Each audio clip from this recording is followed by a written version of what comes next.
The security guard's hand pressed against Tony's chest like he was contaminated. Like poverty was contagious.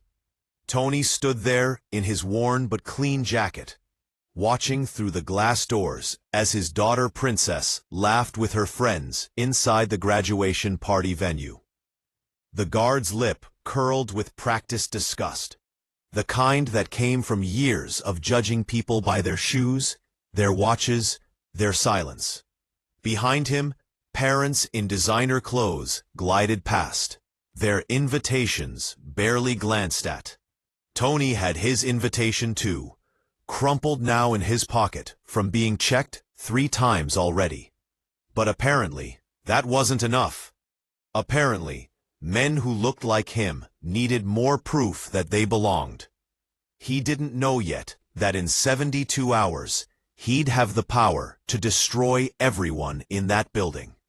He didn't know that the president's life would soon be in his hands, or that the whole country would learn his name. Right now, he was just a father trying to watch his daughter graduate, and they wouldn't even let him through the door. Tony had seen that look before. Growing up in the projects, he'd seen it on teachers' faces, on store clerks' faces, on the faces of people who'd already decided what his life would amount to before he'd opened his mouth. He'd fought against it his whole life, worked 3 jobs to put Princess through Westbridge Academy, the kind of school where tuition cost more than he made in 6 months. He'd done it because Princess was brilliant, because she deserved every opportunity, because he'd be damned if his daughter's potential got buried under the weight of other people's expectations. But standing here now, with the guard's hand still on his chest, and parents streaming past him like he was invisible, Tony felt that old familiar burn in his throat, the one that tasted like rage and shame mixed together. "Sir, I'm going to need you to step back," the guard said, louder now. Loud enough that people were starting to turn and look. Loud enough that Tony saw Princess's head turn toward the entrance, saw her smile falter when she spotted him. "This is a private event. If you don't have proper authorization, I'm going to have to ask you to leave the premises." The guard's hand moved to his radio. Tony saw how this would play out. The whispers, the assumptions. Princess's face burning with humiliation, while her father got escorted off school property like a criminal. He thought about pushing forward, about demanding to see whoever was in charge, about making a scene. But he'd learned long ago that black men didn't get the luxury of making scenes. Black men got arrested for making scenes. Black men got shot for making scenes. So Tony did what he'd done 1,000 times before. He swallowed his pride, stepped back, and pulled out his phone to call Princess. She answered on the second ring, her voice tight with forced cheerfulness. "Daddy, where are you?" Behind her, he could hear music, laughter, the sounds of celebration that he wasn't allowed to be part of. "I'm outside, baby girl. There's been a little mix-up with the security. But don't you worry about me. You go have fun with your friends. I'll catch up with you later." The lie tasted bitter. Princess knew it was a lie too. He could hear it in the pause before she spoke again. "Daddy, I can come out there. I can talk to them. You have the invitation. They should let you in. This isn't right." Her voice was rising now, anger bleeding through the hurt. Tony's heart cracked a little more. His daughter, on what should be one of the proudest days of her life, ready to fight his battles for him. "Princess, listen to me. This is your day. I didn't work this hard to watch you miss your own party because of some foolishness. You go back in there. You smile. You take your pictures. You accept that scholarship award. I'll be right here when you're ready to leave. You hear me?" He heard her crying softly on the other end of the line. heard her trying to muffle it so her friends wouldn't notice. "I love you, Daddy." Her voice was small, young again, like when she was 6, and he'd promised her that working hard and being good would be enough to make it in this world. He'd been lying then too, but he hadn't known it yet. "I love you too, Princess, more than anything in this world. Now go show these people what excellence looks like." He hung up before his own voice could break, before she could hear what it was costing him to stand here. The guard had moved away, satisfied that he'd neutralized the threat, already focused on the next car, pulling up to the entrance. Tony walked back to his beat-up Honda, sat in the driver's seat, and watched the party through the lit windows. He could see flashes of Princess's blue dress as she moved through the crowd. Could imagine her forcing that smile back onto her face, pretending her heart wasn't breaking. He sat there for 3 hours, until the party ended and she came out, until he could drive her home, in silence, thick with all the things they couldn't say. Neither of them knew that by Monday morning, everything would change. The call came at 4 in the morning.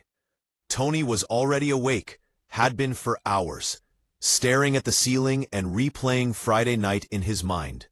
Each replay made him angrier, made him feel more powerless, made him question every choice he'd made that had led to his daughter's humiliation. When his phone rang, he almost didn't answer, but the number had a Washington area code, and something made him pick up. "Is this Anthony Marcus Johnson?" The voice was crisp, official, female. Tony sat up, suddenly alert. Nobody used his full name unless it was serious. "Yes, this is Tony. Who's asking?"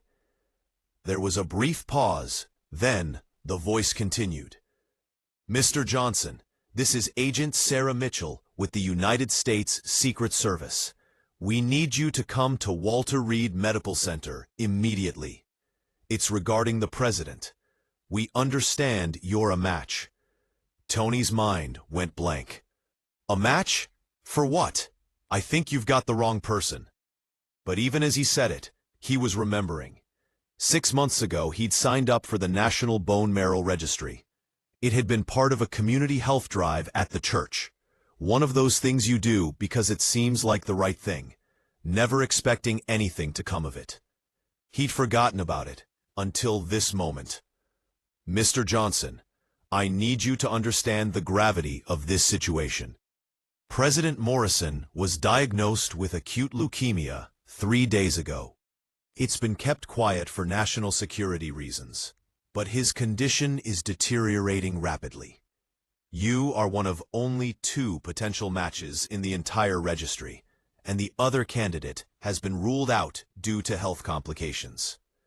Without a bone marrow transplant in the next 48 hours, the president will die. We have a helicopter ready to transport you to Walter Reed within the hour. Will you come?"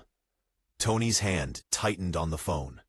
The president, the same president who'd grown up 3 blocks from where Tony still lived, who'd made it out and made it all the way to the White House. The same president whose face he'd seen on TV just last week, looking healthy and strong, promising reform and change and a better future for people like Tony and Princess. Now that man was dying, and somehow Tony's bone marrow was the only thing that could save him. It felt surreal, impossible, but the woman on the phone sounded deadly serious. "I'll come," Tony heard himself say, "but I need to tell my daughter first. She's all I got." Agent Mitchell's voice softened slightly. "Of course, Mr. Johnson, but please understand, this information is classified. You cannot tell anyone specific details about why you're leaving or where you're going. For your safety and for national security, you'll need to simply tell your daughter that you've been called away for an emergency medical procedure. A cover story will be provided. Do you understand?" Tony thought about Princess, already raw from Friday night's humiliation, waking up to find her father gone, with only a vague explanation. But he thought about President Morrison too, about what it would mean if the first black president to come from their neighborhood died because Tony had refused to help. "I understand," he said quietly. "Good. The helicopter will be at Frederick Douglass Park in 45 minutes. Pack light. You'll be at Walter Reed for approximately 1 week. And Mr. Johnson? Thank you. You're saving more than one life today. You're saving the country from the chaos that would follow if this became public." She hung up before he could respond, leaving Tony sitting in the dark with his phone in his hand and his whole world tilting sideways. He knocked softly on Princess's bedroom door, pushed it open when he heard her stirring. She was curled up in her bed, still in her pajamas, her graduation cap hanging on the wall above her headboard. She'd earned summa cum laude, full scholarship to Howard University, everything they'd worked for, and he'd watched it all from a parking lot. "Daddy?" She sat up, confused and worried. "What's wrong? What time is it?" Tony sat on the edge of her bed like he used to when she had nightmares as a child. "Baby girl, I need you to listen to me carefully. I have to go away for about a week. There's a medical situation, and they need me to be part of a procedure. I can't give you all the details, but it's important. Really important." Princess's eyes went wide. "Are you sick? Daddy, what's wrong? What kind of procedure?" Her voice was rising with panic, and Tony reached out to take her hand. "I'm not sick, Princess. I promise you that. But someone else is, and apparently I can help. I wouldn't be going if it wasn't critical. Mrs. Chen next door has my number, and I'll call you every single day I'm gone. You're 18 now. You're about to be in college. You can handle a week." Princess looked at him with those sharp eyes that had always seen through his bullshit. "This is about Friday night, isn't it? You're leaving because of what happened at the party." Tony's heart squeezed. Of course she'd think that. What else could she think? "No, baby. This has nothing to do with Friday. I swear on everything I love. This is something completely different. Something that just came up. Bad timing, but it's real." He pulled her into a hug, felt her resist for a moment, before melting into his arms, the way she used to when she was small. "I'm so proud of you, Princess. What happened Friday doesn't change that. Those people don't define you. They don't define us. You remember that." She nodded against his chest, but he could feel her tears soaking through his shirt. "Call me when you get there, wherever there is." He promised he would, kissed her forehead, and left before he could change his mind. 20 minutes later, he was in a helicopter lifting off from the park, watching his neighborhood shrink below him, having no idea that this decision would reshape his entire life. Walter Reed was like nothing Tony had ever experienced. The moment the helicopter touched down, he was surrounded by Secret Service agents, doctors in white coats, military personnel with weapons.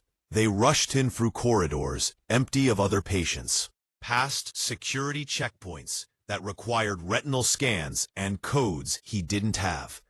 Everything moved with urgent efficiency, people speaking in low voices, checking clipboards, making calls.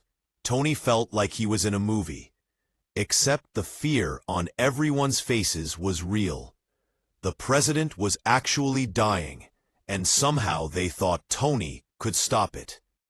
They brought him to a private room where a doctor explained the procedure in detail. Bone marrow extraction, general anesthesia, recovery time. The risks were minimal for him, but significant for the president, whose weakened immune system might reject the transplant. "We're grateful, Mr. Johnson," the doctor said, looking him in the eye with real emotion. "More grateful than you can possibly know. The president is a good man, and the country needs him right now." Tony nodded, thinking about his own father, who died when Tony was 12. Heart attack. No insurance. Couldn't afford the medications that might have saved him. He thought about all the times he'd needed help, and nobody had come. Now here he was, in a position to help the most powerful man in the country. Life was strange sometimes. They prepped him for surgery, had him sign forms, took his blood pressure and temperature.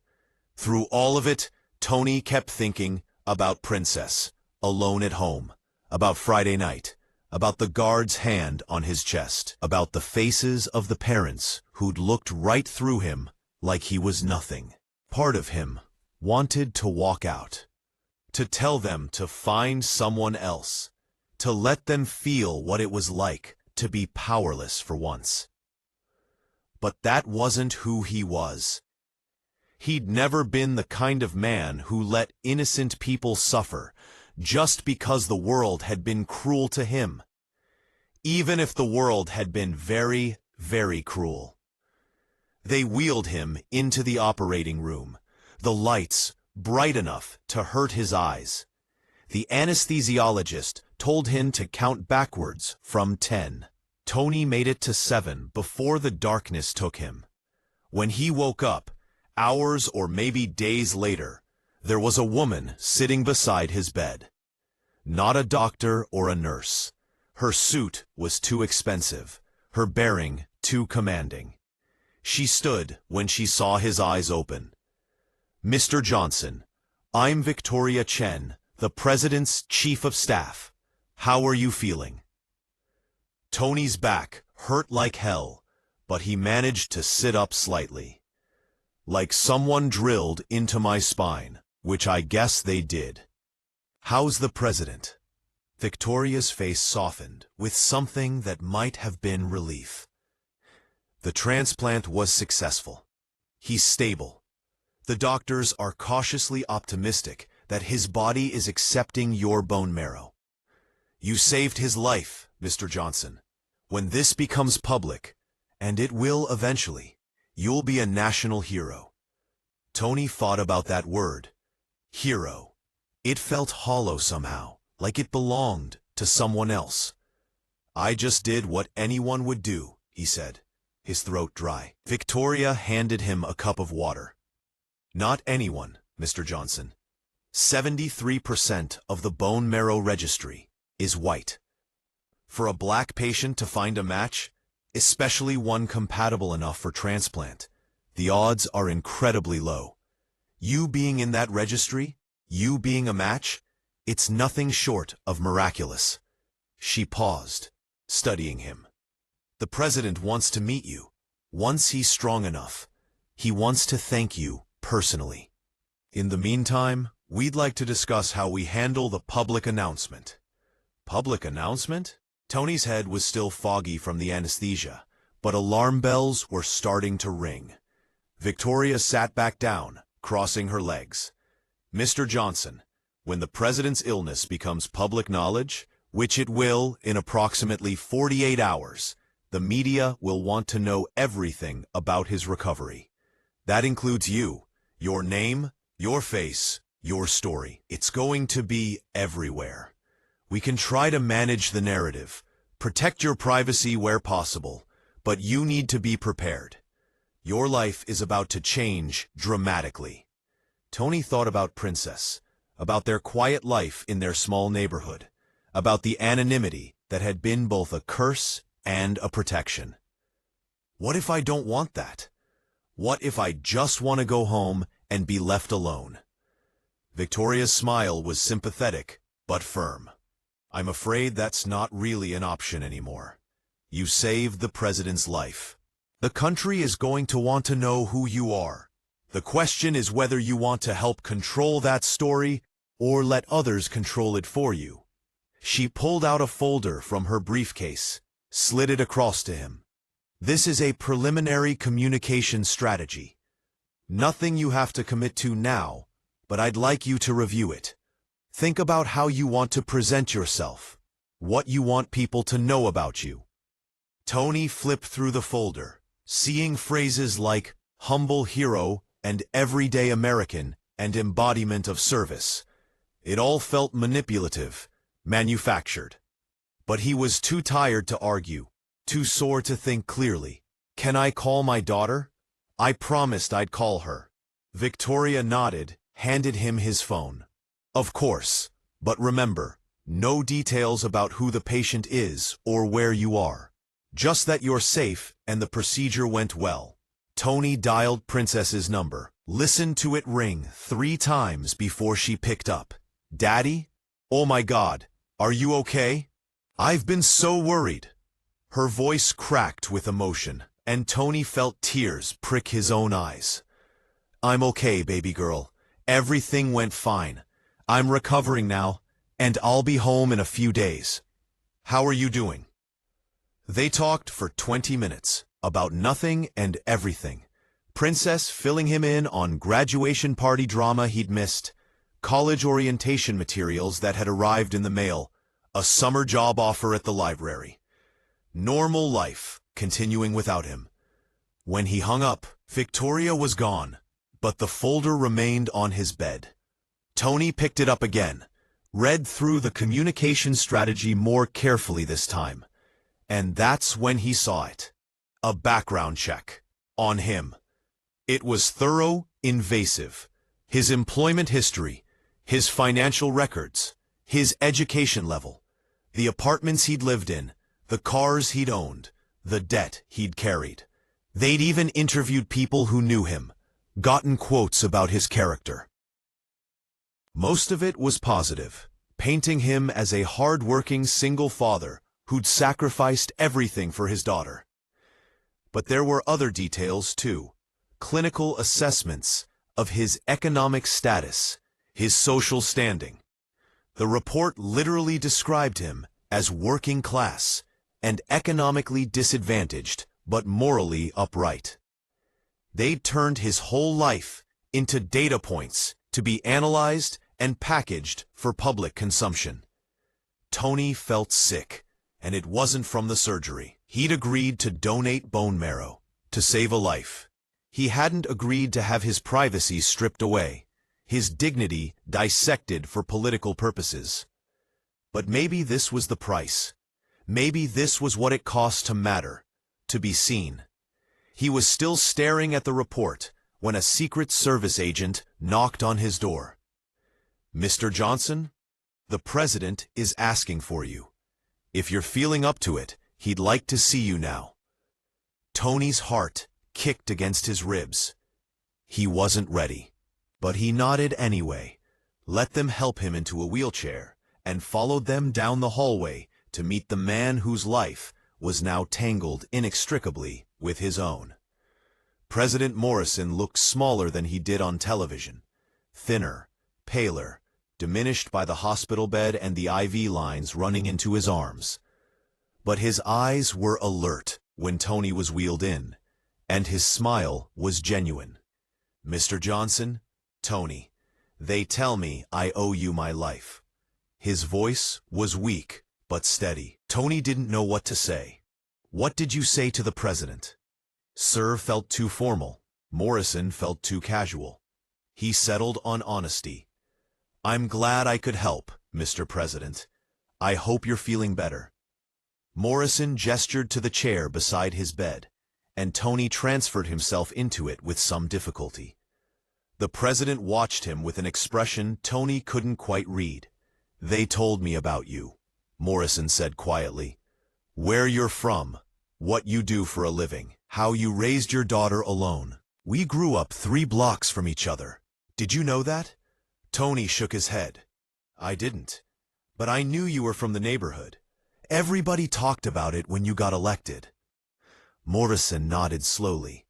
"I got out, made it to Yale, to law school, to the Senate.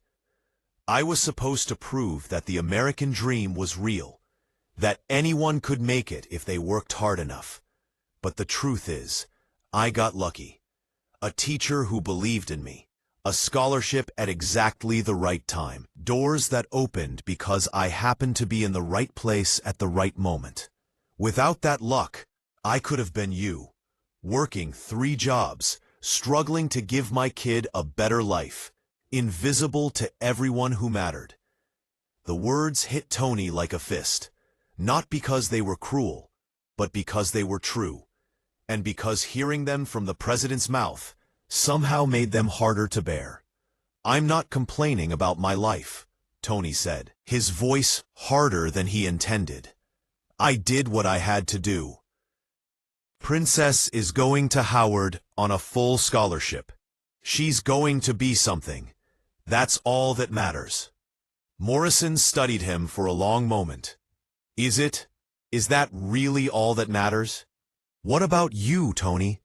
What about the fact that you worked yourself to exhaustion, sacrificed everything, and still couldn't even get into your own daughter's graduation party?" Tony's breath caught. How did Morrison know about that?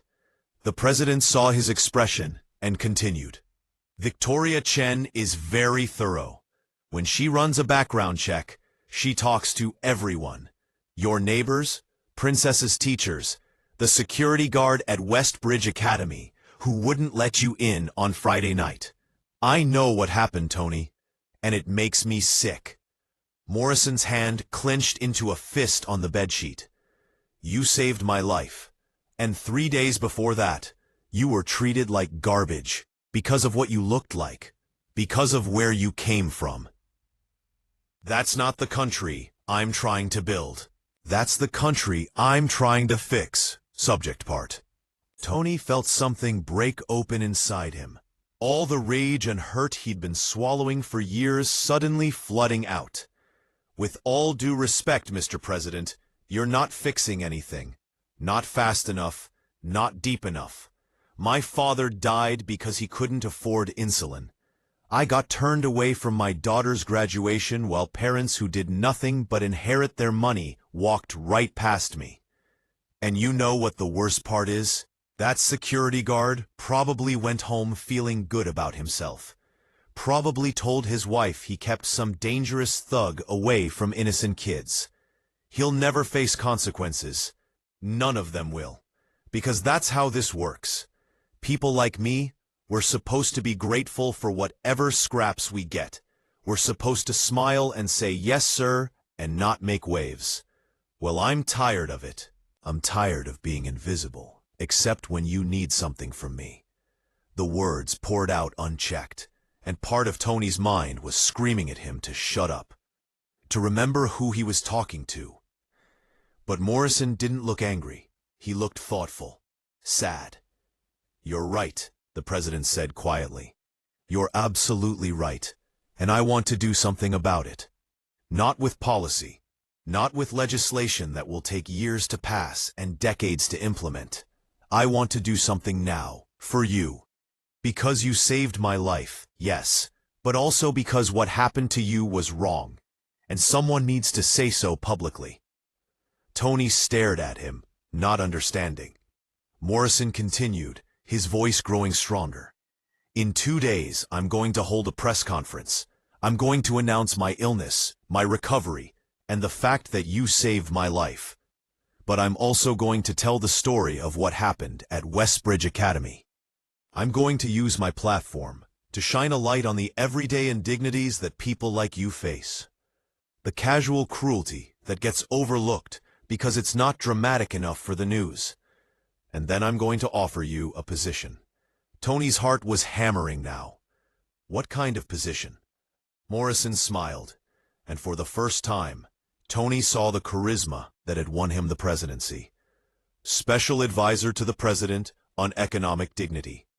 You'd work directly with me, helping to shape policy, telling me when we're getting it wrong, making sure we're actually reaching the people who need help most. You'd have an office in the West Wing, a salary of $200,000 a year, and a platform to make real change. Not the scraps, Tony. Real power. What do you say? Tony couldn't speak. $200,000 was more than he'd made in the last 5 years combined. An office in the White House. Access to the president. The ability to actually change things instead of just surviving them. But suspicion nagged at him. Why? Why would you do this? Morrison's expression grew serious. Because I owe you my life. Because you deserve it. And because, frankly, I need someone like you in the room. Someone who won't blow smoke up my ass, who'll tell me the truth even when it's uncomfortable. Someone who knows what it's actually like out there, not from polls or focus groups, but from living it. I need that perspective, Tony. The country needs it. Tony thought about Princess, about what this could mean for her future, about never having to choose between paying rent and buying groceries again, about having a voice, actual power to make things better. But he also thought about the folder on his bed, the background check, the way his whole life had been commodified without his consent. I need time to think about it, he said finally.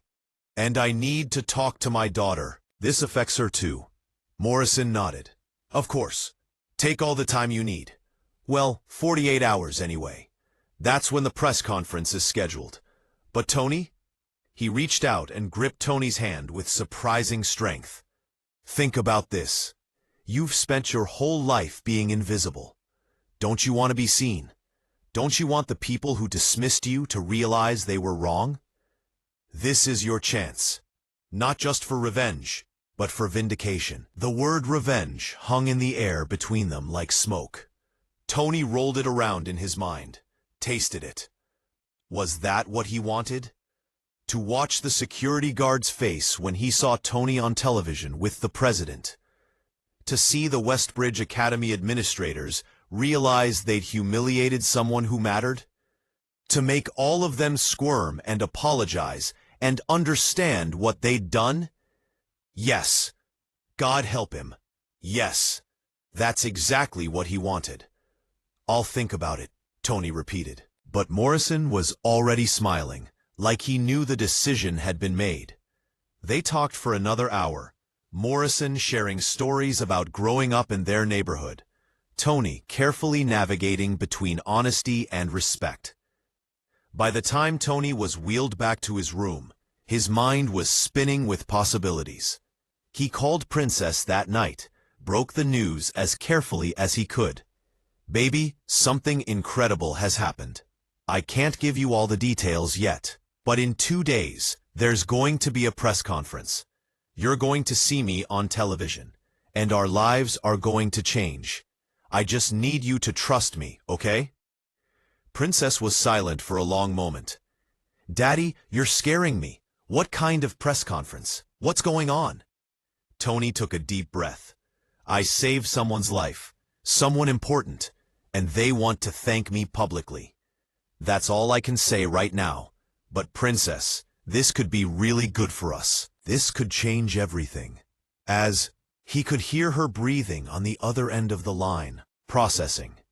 As long as you're safe, she said finally, that's all I care about. You being safe. Tony promised her he was, promised he'd explain everything soon, promised they'd be okay. When he hung up, he lay back in the hospital bed and stared at the ceiling, his back aching from the extraction, his mind racing with everything that had happened. In the span of 3 days, he'd gone from being turned away from his daughter's graduation to saving the president's life, to being offered a position at the White House. It felt surreal, impossible, but it was happening. And somewhere in the back of his mind, a darker thought took root and began to grow. The security guard, the Westbridge administrators, every person who'd looked through him, dismissed him, treated him like he was nothing. They were going to see him now. They were going to know they'd been wrong, and he was going to make sure they never forgot it. The press conference was scheduled for Thursday at 2 p.m. Tony spent Wednesday recovering, working with Victoria Chen and her team on talking points, being coached on how to handle questions, what to say, and what to avoid. They showed him clips of other civilians who'd been thrust into the spotlight, analyzing what worked and what didn't. The key, Victoria explained, is to be humble but not self-deprecating. Grateful but not obsequious. You're an everyday hero, someone viewers can relate to. But you also need to carry yourself with dignity. Show that you deserve this recognition. Tony listened to all of it, nodded in the right places. But inside, he was thinking about other things. About Friday night. About revenge, dressed up as vindication. About the security guard's face. Thursday morning, they dressed him in a suit that fit better than anything he'd ever worn. Did something to his hair that made him look distinguished instead of tired. When Tony looked in the mirror, he barely recognized himself. He looked like someone who mattered. Someone you couldn't turn away at the door. Princess called right before the press conference, her voice tight with anxiety. "Daddy, I'm watching with Mrs. Chen. Everyone's saying the president is going to make some kind of announcement. Is that you? Is that what this is about?" Tony smiled, feeling a strange mix of pride and nervousness. "Just watch, baby girl, and know that I love you. Everything I've ever done has been for you." He hung up before she could respond. Let the Secret Service agents lead him down the hallway toward the press briefing room. His heart was pounding, so hard he could hear it in his ears. This was it. The moment everything changed. The briefing room was packed with reporters, cameras, lights. Tony stood in the wings with Victoria, watching President Morrison walk to the podium. The president looked stronger than he had days before, color returning to his face, strength in his bearing. "Good afternoon," Morrison began, his voice carrying across the room with practiced authority. "I'm here today to share something with the American people that my administration has kept private for national security reasons.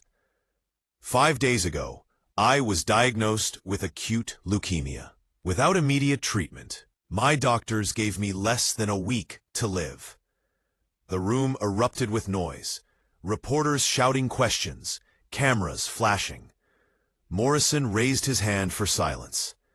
"I'm telling you this now because I'm recovering. Thanks to an emergency bone marrow transplant, my prognosis is excellent. I expect to make a full recovery and continue serving as your president for the remainder of my term and, God willing, beyond." He paused, letting that sink in. "But I'm not here to talk about myself. I'm here to talk about the man who saved my life.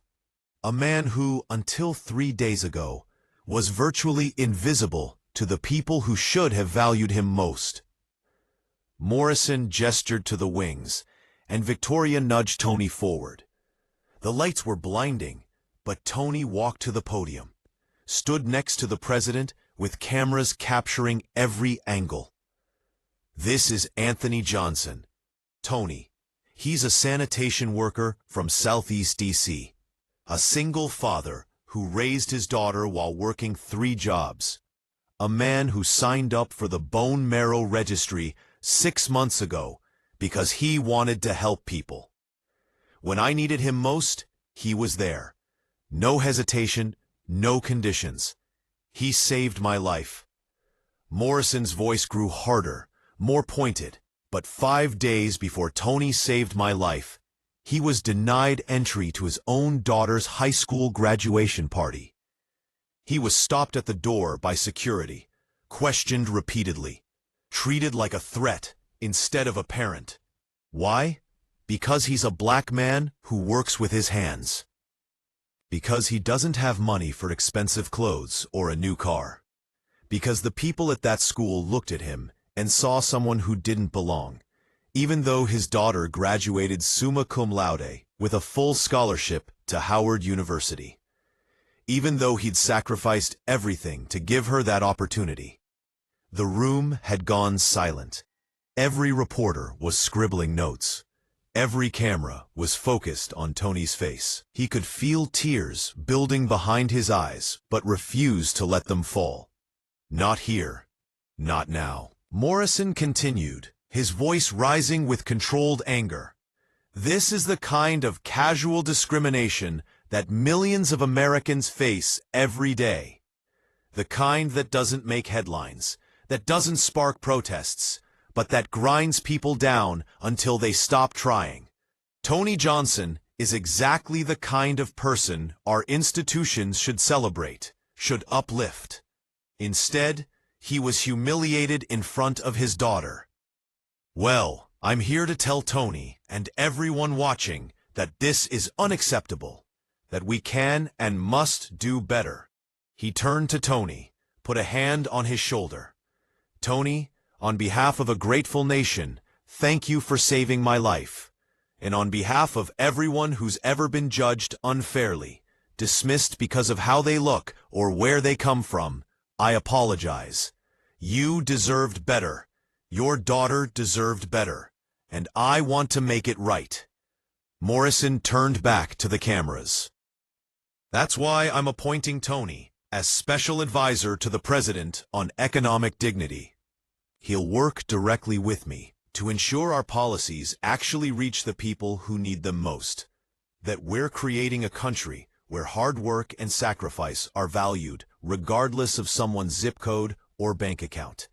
Where fathers like Tony can walk through any door with their heads held high. The room erupted with questions. Mr. President, what about your health? Tony, how did you feel when you found out you were a match? Will there be consequences for Westbridge Academy? Morrison raised his hand. Tony will take a few questions, and then I need to get back to recovery. But I wanted you all to meet him, to hear his story. Because it matters. He matters. He squeezed Tony's shoulder once more, then stepped aside. Tony stood at the podium alone, facing a sea of cameras and reporters, his whole life about to be dissected by strangers. A woman in the front row stood up. Mr. Johnson, can you tell us what happened at your daughter's graduation party? How did that make you feel? Tony gripped the podium, thinking about everything he wanted to say. About the guard's hand on his chest, about Princess's tears, about the parents who'd walked past him like he was invisible. But he also thought about Morrison's words, humble but not self-deprecating, dignified. It hurt, he said simply. It hurt to work as hard as I've worked, to love my daughter as much as I love her, and still be treated like I wasn't good enough to celebrate her achievement. But more than that, it made me angry. Because I know I'm not the only one. This happens every day to people who look like me, who come from where I come from. And most of the time, nobody cares. Nobody sees it. Another reporter called out, "What do you say to the security guard who turned you away? What do you want from him?" Tony felt something dark and satisfied curl in his chest. I want him to see this. I want everyone at that school to see this. I want them to understand that the man they dismissed, the man they treated like a threat, just saved the president's life. And I want them to think about all the other people they've dismissed. All the other fathers and mothers and students they've judged without knowing their stories. I want them to feel what I felt. I want them to understand what they did. His voice had risen, passion bleeding through, despite his best efforts at control. The reporters were eating it up, scribbling furiously. Victoria was making subtle, calm-down gestures from the wings, but Tony was past caring. And I want to say something to everyone watching who's ever been in my position, who's ever been judged unfairly, turned away, made to feel small. You matter. Your work matters. Your dignity matters. And starting today, I'm going to use whatever platform I've been given to fight for you. Because somebody has to. Because I know what it's like. And because it's time things changed. The applause was thunderous. Tony stepped back from the podium. Let Morrison return for closing remarks. Let the Secret Service guide him out of the briefing room. Behind him, he could hear reporters already calling their editors. already crafting the stories that would dominate the news cycle for days. Victoria found him in the hallway, her expression a mix of exasperation and grudging respect. "That was not what we rehearsed," she said. "But it was effective. The footage of you talking about dignity, about fighting for others, that's going to play very well. You're a natural." Tony didn't feel natural. He felt exposed, raw, like he'd stripped off a layer of protective skin he hadn't known he was wearing. "Can I call Princess now, please?" Victoria nodded, handed him his phone. "Make it quick. We have about 15 minutes before the media circus really gets going." Tony dialed with shaking hands, listened to Princess answer on the first ring. "Daddy! Oh my God, Daddy! I just watched. Everyone just watched. The whole neighborhood is outside Mrs. Chen's house. People are crying. Daddy, what just happened?" Her words tumbled over each other, excitement and disbelief and pride all mixed together. Tony found himself laughing, really laughing, for the first time in days. "I saved the president's life, baby girl. And he gave me a job. We're going to be okay now. Better than okay." Princess was crying. He could hear it. "I'm so proud of you. I'm so proud. But Daddy, what you said about the graduation party, about what happened to you, everyone knows now. Everyone saw." Tony's smile faded slightly. "Good. Let them know. Let them see what they did. I'm tired of pretending it doesn't matter, Princess. I'm tired of making myself small so other people feel comfortable." There was a pause on the other end of the line. When Princess spoke again, her voice was quieter, more thoughtful. "What are you going to do, Daddy? About Westbridge? About the security guard?" It was the question Tony had been asking himself since Morrison first suggested the press conference. What did he want? Justice? Revenge? An apology? All of the above? "I don't know yet," he admitted. "But I'm going to figure it out. And Princess, however this plays out, I need you to remember something. This isn't about hatred. It's about dignity. About making sure what happened to us doesn't keep happening to other people. Can you understand that?" Princess made a small sound that might have been agreement or might have been doubt. "I love you, Daddy. Just don't become someone you're not because of this. Don't let anger change who you are." Her words hit him harder than he expected. Tony promised he wouldn't. Told her he'd call her later. Hung up, feeling unsettled. Was he changing? Or was he just finally allowing himself to be angry about things that had always deserved anger? He didn't have time to figure it out. The next 48 hours were a blur of interviews, photo shoots, meetings with policy advisors who wanted to brief him on poverty statistics and economic mobility data. His face was everywhere. CNN ran a segment called "The Man Who Saved the President." The New York Times published a long profile titled "From Invisible to Indispensable: The Tony Johnson Story." Social media exploded with hashtags, think pieces, debates about race and class and dignity. And Westbridge Academy was at the center of it all. The security guard's name came out within hours. James Patterson, 43, ex-military, working private security for 6 years. His face was plastered across the internet, people digging up his social media posts, his history, everything they could find. The school's headmaster, Dr. Eleanor Whitmore, issued a statement calling the incident regrettable and promising a full review of our security protocols. It wasn't enough. Not for the parents who'd suddenly discovered their conscience. Not for the media smelling blood.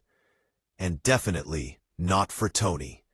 On Saturday morning, exactly 1 week after the graduation party that had started everything, Tony got a call from Dr. Whitmore herself. Mr. Johnson, I wanted to reach out personally to apologize for what happened at our school. There is no excuse for how you were treated. We pride ourselves on our inclusive community, and this incident does not reflect our values. Tony listened to her carefully modulated voice, the practiced contrition, and felt cold fury settle in his chest. Whitmore, with all due respect, I don't believe you. The silence on the other end was sharp with surprise. I'm sorry? Tony pressed on, the anger he'd been controlling for days finally finding its target. You're not sorry this happened. You're sorry it became public. You're sorry that the national spotlight is now on your school's discrimination. But if I hadn't saved the president's life, if I was still just Tony the sanitation worker whose daughter graduated last week, you wouldn't care. You wouldn't have called. You wouldn't have issued your statement. You would have let it slide, because that's what you've always done. Dr. Whitmore tried to interrupt, but Tony kept talking. How many other parents have been treated the way I was? How many other black fathers, Latino mothers, working-class families have been made to feel like they didn't belong at their own children's events? You want to apologize? Then tell me the truth. Tell me this was an isolated incident, that it's never happened before, that your security has never profiled parents based on how they look. Tell me that, and I'll consider accepting your apology. The silence stretched out. Tony could hear Dr. Whitmore breathing, could imagine her sitting in her expensive office, trying to figure out how to spin this. Finally, she spoke, her voice quieter.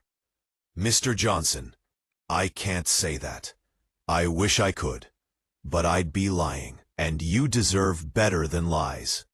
Tony felt some of his anger ease, replaced by grim satisfaction. At least she was being honest. Thank you for that, he said. Now here's what's going to happen. I'm going to come to Westbridge Academy on Monday morning.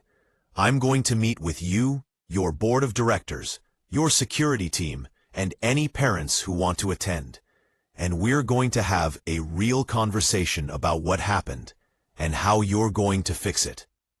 Not with empty promises or diversity training that nobody takes seriously. Real change. Structural change. And Dr. Whitmore, the press is going to be there. This is going to be public, because that's the only way anything actually gets better. Dr. Whitmore agreed, because she had no choice, because turning him down now would be another public relations disaster. Tony hung up, feeling something he hadn't felt in years. Power. Real power. Not the kind that came from physical strength or loud voices, but the kind that came from visibility, from mattering, from having people actually listen when you spoke. It was intoxicating and terrifying in equal measure. He called Victoria, told her what he'd set up. She was quiet for a moment. Tony, are you sure about this? Going back there, confronting them publicly, it's going to be intense, emotional. Are you ready for that? Tony thought about Princess, about all the years of swallowing his pride, about the countless small indignities he'd endured, because fighting back seemed impossible. I'm ready, he said. This is why Morrison gave me this position, isn't it? To shine a light on these things, to make people uncomfortable. Well, I'm about to make a lot of people very uncomfortable. Monday morning arrived cold and gray. Tony dressed in another of his new suits. This one, dark blue with a crisp white shirt. Princess insisted on coming with him, and he didn't have the heart to refuse her. They drove to Westbridge in a black SUV provided by the Secret Service, who'd been assigned to protect Tony for the foreseeable future. As they pulled up to the school, Tony saw the news vans, the cameras, the crowd of parents and reporters gathered outside. his stomach clenched with nerves, but Princess squeezed his hand. "You've got this, Daddy. Tell the truth." "That's all you have to do." They walked through the front doors together, and this time nobody stopped them. This time, people stepped aside, cameras following their every move. Dr. Whitmore was waiting in the auditorium, along with the board of directors, several teachers, and at least 50 parents. And there, standing uncomfortably near the back, was James Patterson, the security guard. Tony felt his jaw tighten when he saw the man. Patterson looked smaller than he had that night, less certain, his uniform pressed, but his face drawn with stress. Their eyes met across the room, and Patterson looked away first. Dr. Whitmore stepped forward, offering her hand. "Mr. Johnson, Princess, thank you for coming. We've gathered everyone together as you requested. The floor is yours." Tony walked to the front of the auditorium, Princess sitting in the front row where he could see her. He looked out at the assembled crowd, at the cameras recording everything, at the faces watching him with expressions ranging from curiosity to defensiveness to shame. And he began to speak. "8 days ago, I came to this school to watch my daughter receive her diploma. I was so proud I could barely breathe. Princess had worked harder than any student here, had overcome obstacles most of your children will never face, had earned every single achievement on her record. And I was excited to celebrate with her, to see her walk across that stage, to be present for one of the most important moments of her life." His voice was steady, but emotion bled through despite his control. "I never made it inside. I was stopped at the door by security. I was questioned about whether I belonged here, whether I really had an invitation, whether I was actually Princess's father. I was treated like a threat, like an intruder, while parents who looked different than me walked right past without a second glance." Tony turned to look directly at Patterson. "Mr. Patterson, you put your hand on my chest. You told me to step back. You reached for your radio like you were ready to call for backup, like I was dangerous. Do you remember that?" Patterson's face had gone pale, but he nodded. "Yes, sir, I remember." Tony took a step toward him, and several people in the audience shifted nervously. But Tony's voice remained calm. "Tell everyone here the truth. Why did you stop me? What made you think I didn't belong?" Patterson swallowed hard, his eyes darting to Dr. Whitmore and then back to Tony. I don't have a good answer, Mr. Johnson. I looked at you, and I made assumptions. Wrong assumptions. Based on how you were dressed, based on..." He trailed off, unable to finish. "Based on the color of my skin." Tony finished for him. "Based on the fact that I looked like someone who works with his hands instead of someone who works in an office. Based on stereotypes and prejudices that you didn't even realize you were carrying. Isn't that right?" Patterson's shoulders slumped. "Yes, sir. That's right. And I'm sorry. I'm so sorry. There's no excuse for what I did." The apology hung in the air. Part of Tony wanted to accept it, to let this man off the hook, to be gracious and forgiving. But another part, the part that had been wounded that night, wanted more. "Your apology doesn't change what happened," Tony said quietly. "It doesn't erase my daughter's tears, or the humiliation I felt, or the message that was sent about who belongs in places like this. But I appreciate your honesty." He turned back to the larger audience. "Mr. Patterson isn't the villain here. He's a symptom of a much bigger problem. We live in a country where black men are automatically viewed as threatening, where working-class people are dismissed as lesser, where the markers of worth are money and status instead of character and effort. And that poison has seeped into every institution we have, including this one." Dr. Whitmore stepped forward. Mr. Johnson, what can we do? How can Westbridge make this right? Tony had been thinking about this question for days, talking it through with Morrison and Victoria and Princess. You want to make it right? Here's how. First, every member of your security team undergoes real bias training. Not some half-day workshop, but serious, ongoing education about implicit bias and racial profiling. Second, you establish a parent advisory committee that includes working-class families, families of color, families who currently feel excluded from your community. Give them real power to shape policies. Third, you create a scholarship fund specifically for students from economically disadvantaged backgrounds, fully funded, covering not just tuition, but all the hidden costs that keep poor families out of places like this. He paused, letting his words sink in. And fourth, you acknowledge publicly what happened here, not just with me, but with every family who's ever been made to feel unwelcome. You own your history of exclusion, and you commit to doing better, in writing, with measurable goals and transparent accountability. The auditorium was silent. Tony could see some parents nodding, others looking uncomfortable, a few whispering to each other. Dr. Whitmore glanced at her board members, having a silent conversation with her eyes. Finally, she nodded. We agree to all of those terms, Mr. Johnson. We'll begin implementing them immediately, and we'll provide regular public updates on our progress. You have my word. Tony studied her face, trying to determine if she was sincere or just managing the crisis. He decided it didn't matter.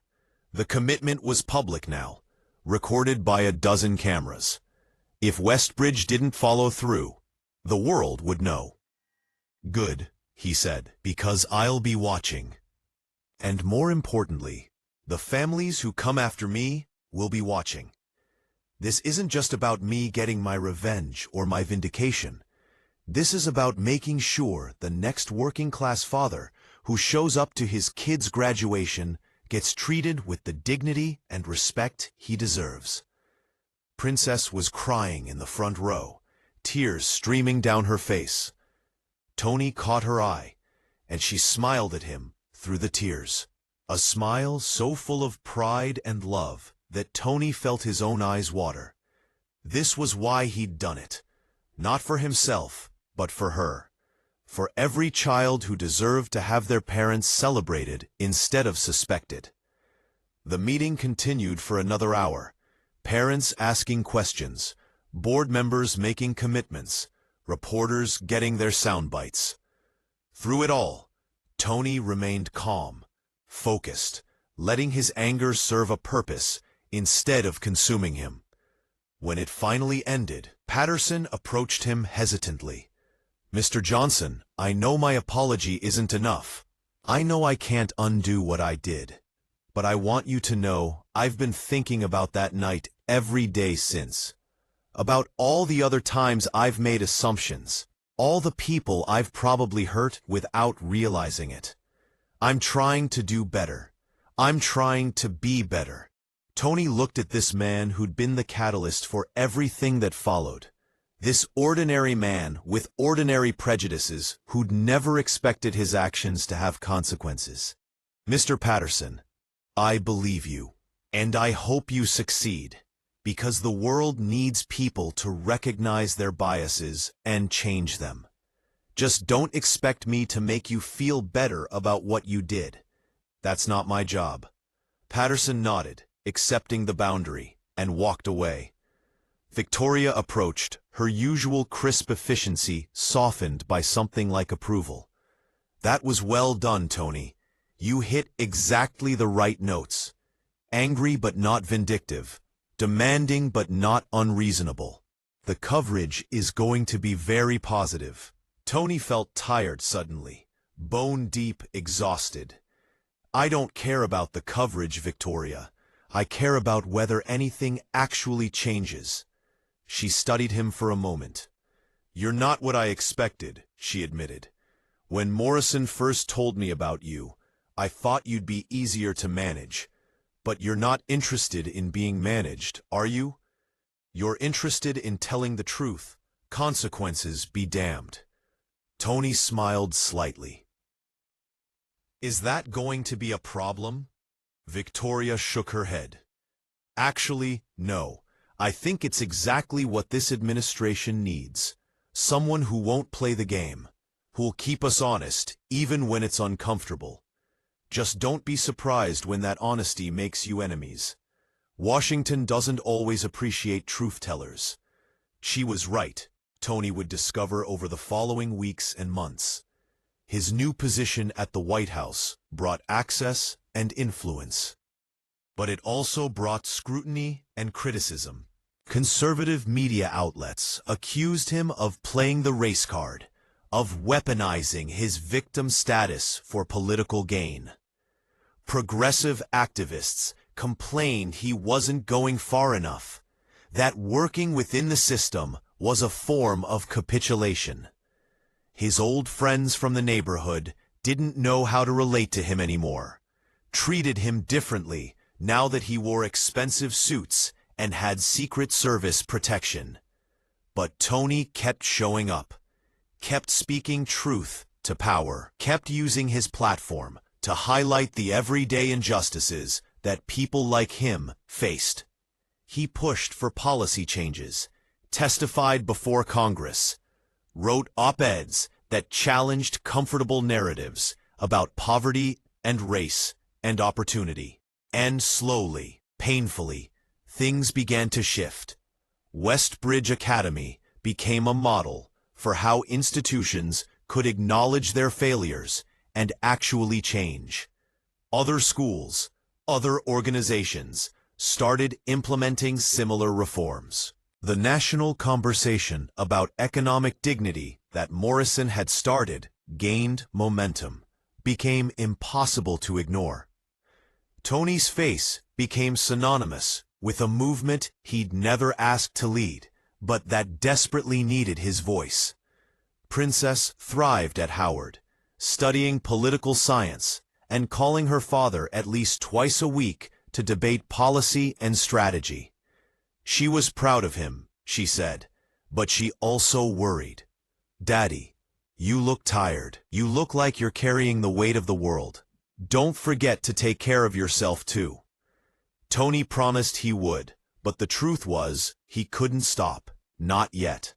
There was too much work to do. Too many people still being dismissed and disrespected and denied their dignity. 6 months after the press conference that changed everything, Morrison invited Tony to the Oval Office for a private conversation. "How are you holding up?" the president asked, gesturing for Tony to sit in one of the chairs by the fireplace. Tony sank into it gratefully. "Honestly, I'm exhausted. But in a good way, if that makes sense. For the first time in my life, I feel like I'm doing something that matters. Like I'm not just surviving, I'm actually making a difference." Morrison nodded slowly. "You are. More than you probably realize. The work you've done, the conversations you've started, they're having real impact.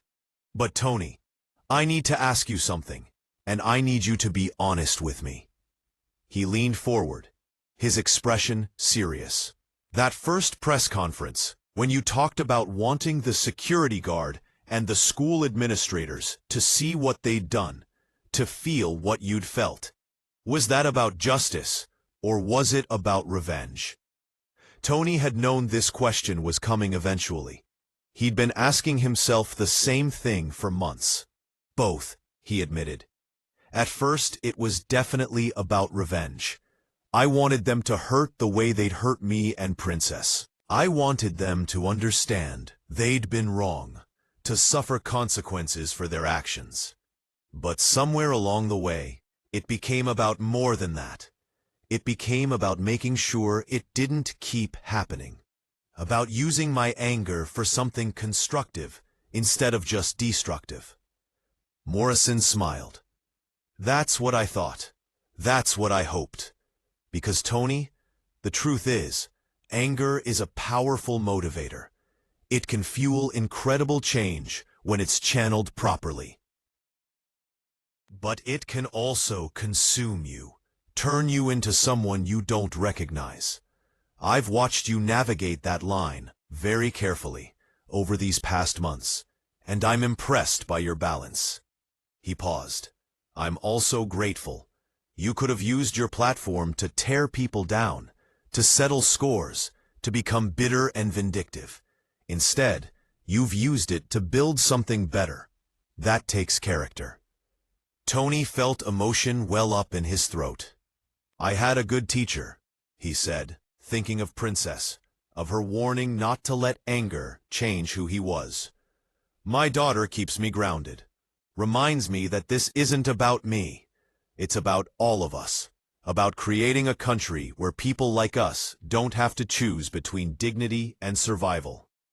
Morrison stood, walked to the window overlooking the rose garden. You know what the hardest part of this job is?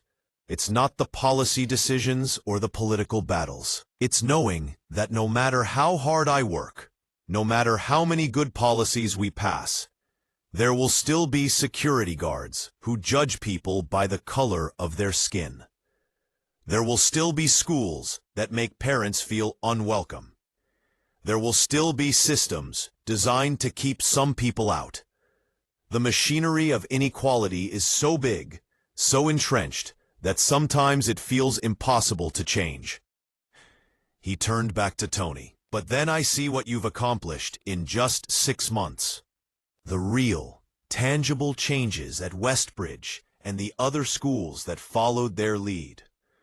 The parents who've reached out to say they feel seen for the first time. The security professionals who've completely rethought how they do their jobs. And I realize that change doesn't always come from the top down through legislation and executive orders. Sometimes it comes from the bottom up, from one person willing to stand up and say, "This is wrong," and refusing to back down until something shifts. Morrison walked back to his chair, sat down heavily.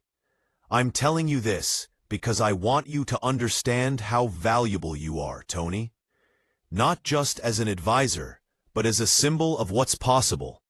You're proof that the system can work, that people can rise, that America can still be the country we claim it is.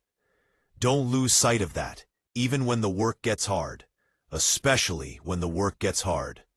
Tony nodded, understanding the weight Morrison was placing on his shoulders.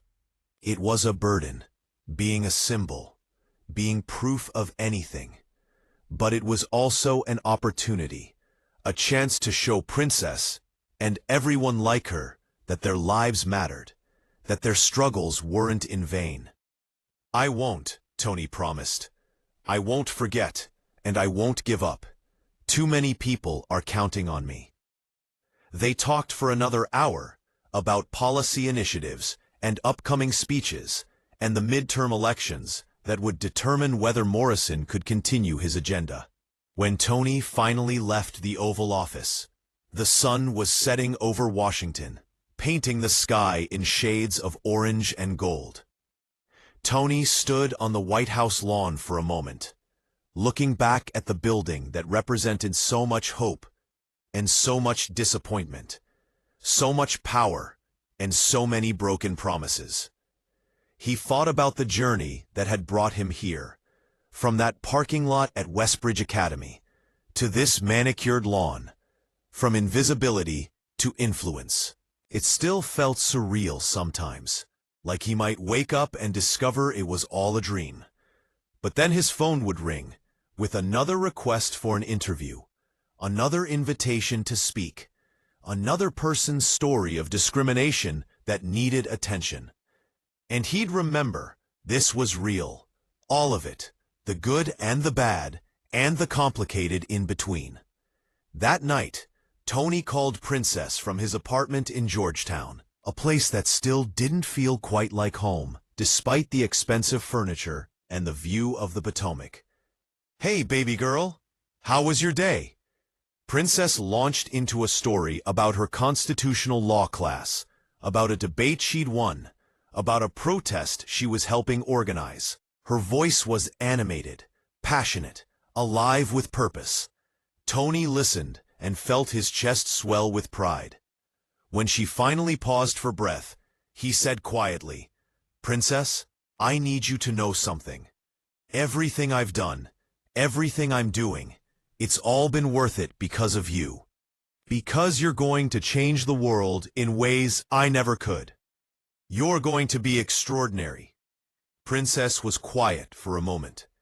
"Daddy, you're already extraordinary. You always have been. The rest of the world just finally noticed." They talked until late into the night, the way they used to when Princess was young and couldn't sleep. When Tony would sit on the edge of her bed and tell her stories about her mother, about the future, about all the beautiful things waiting for her if she just kept pushing forward. Now, those beautiful things were here, real and tangible. And Tony realized with sudden clarity that this was the revenge he'd really wanted all along. Not humiliation for the people who'd wronged him, though that had been satisfying. Not public apologies or policy changes, though those were important.